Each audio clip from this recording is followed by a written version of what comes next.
Recently, I came across a video from a popular YouTube guitar instructor called Legato, and in it he shows a mechanical exercise to help develop your legato and your finger independence.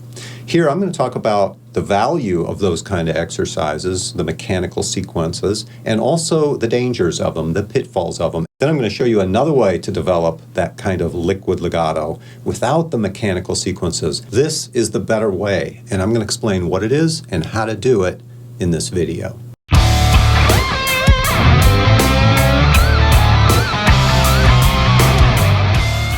Let's first take a look at the exercise that he proposed. Something like this.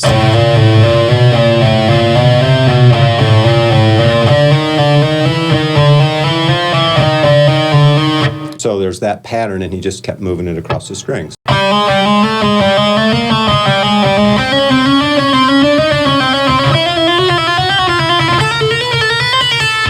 And at that point, I presume, probably shift a position and keep going.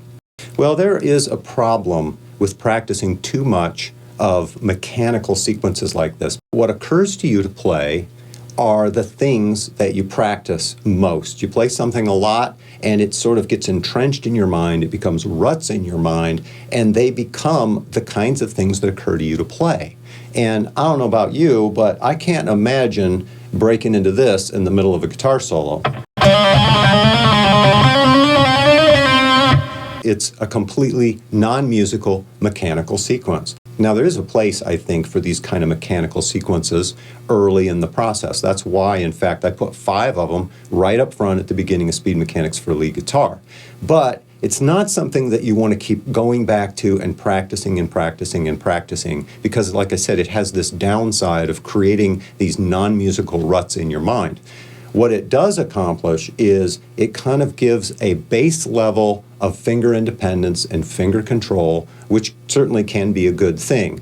But at some point, you kind of want to leave this exercise behind and practice something a little more musical. Let's start with the E minor scale on the first string pair, strings 1 and 2. So I'm going to start on E on the 5th fret, and I want to hammer on finger 3 and then 4. Then change to the first string, pick, hammer, hammer. So I start at the bottom, hammer, hammer, pick, hammer, hammer, pull, pull. Then I'm going to hammer to the second string, and that I'm going to hammer without picking. So pick at the beginning, and then pick the first string, and then we're back to our starting note. That is a 10-note pattern that cycles back around and hits the starting note. 1, 2, 3, 5, 6, 7, 8, 9, 10, 1. Now notice that when I came back around to start, I don't have to pick that first note again because it's a pull-off. Here's what that pattern looks like on a fretboard diagram.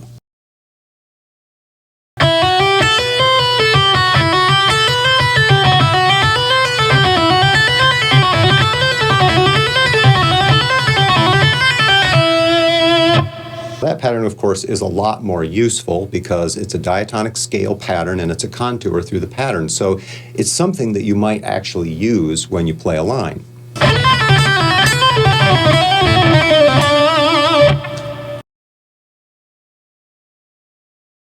A lot of people will ask, what's the right hand position? There are basically 2 hand positions we could take. One is the classical position with the thumb low on your neck, like this. And then the other is with the thumb up high, which is more like a blues playing position for bends. And it's more of a twisted position, so it would look like this. And the question is, should I practice it with the classical position or with the blues playing position? And the answer to that is a resounding yes. Pretty much the way the answer is for almost all this kind of stuff. There are different positions to accomplish different things, and ideally you want to be able to play in either position. So try it both ways.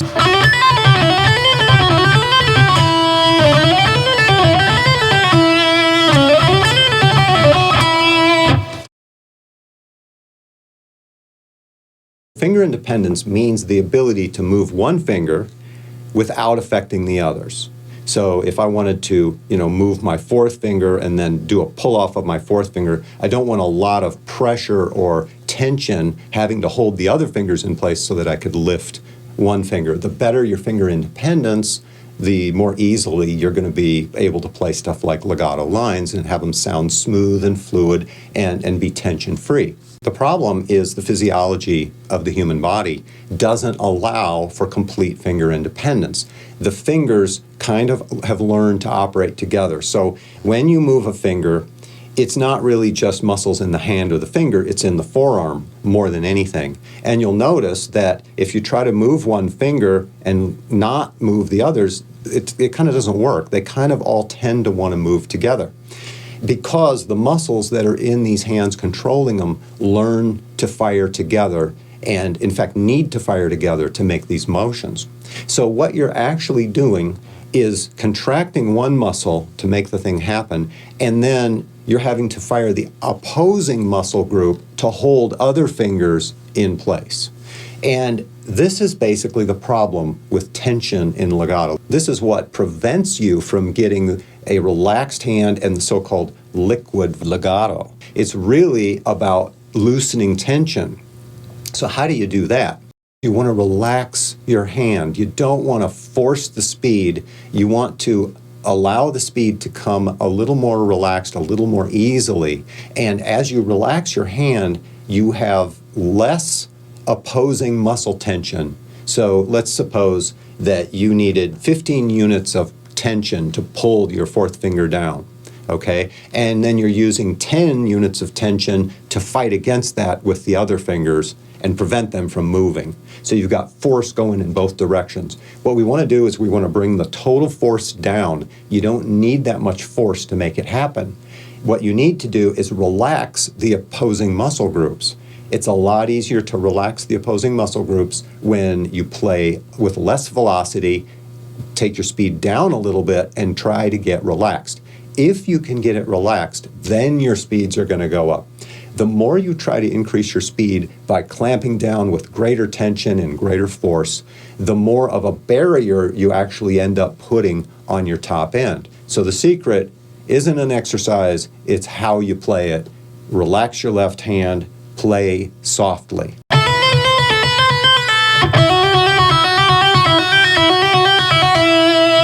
Each time I pluck a pull off, it's a very light motion. I'm using a minimal amount of effort, and I'm just moving the finger no more than I have to. Change positions. Move up the scale, starting now on the second step, F sharp. Here's the fretboard diagram, using fingers 1, 2, and 4.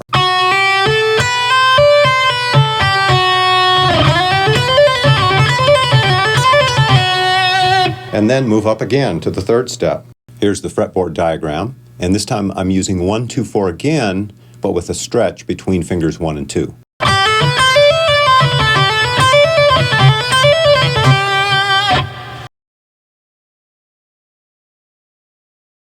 I'm noticing that I hear a little bit of extra noise every once in a while, and this will happen as you get used to one guitar and how to hold your hand, damp the strings. You pick up a different guitar, and the angles are slightly different, the action's slightly different, and maybe your fingers have to adjust a little, your technique might have to adjust. So I'm noticing that happen on this guitar because I'm not used to playing it much, and I'm hearing a little extra noise from time to time, and I don't want that in there. So what I might do is kind of pause to say, find exactly where is that noise coming from. How about stay on one string? And you have to make sure that the strings on either side of your hammers and pulls are damped. I do that with my first finger.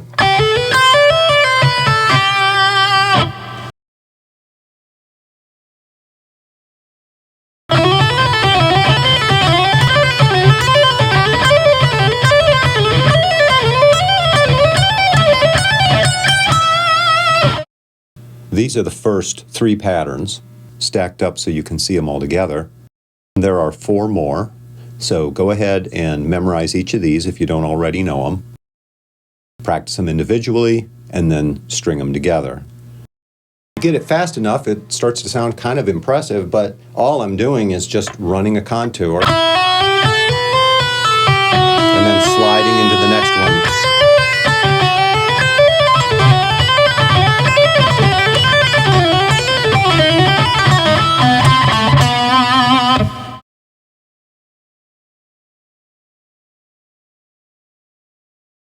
Improvise where you're going as you're playing, like the number of repetitions here or there, and that'll keep you from getting bored or locked into a rut. Just doing it one way all the time, it'll keep your creativity going, okay? Because you don't want to burn out your creative part of your brain. You can practice being creative at the same time that you're practicing exercises if you do it like this. So, again, take your scale, run the scale, make it relaxed, make it clear, make sure every note's there, make sure it's even, move it up and down the neck, and then try moving it to different string pairs.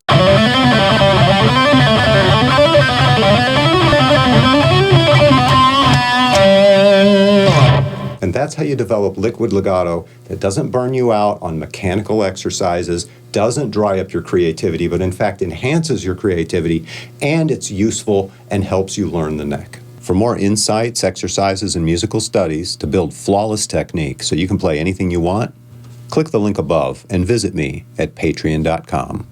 Be sure to subscribe and click the notification bell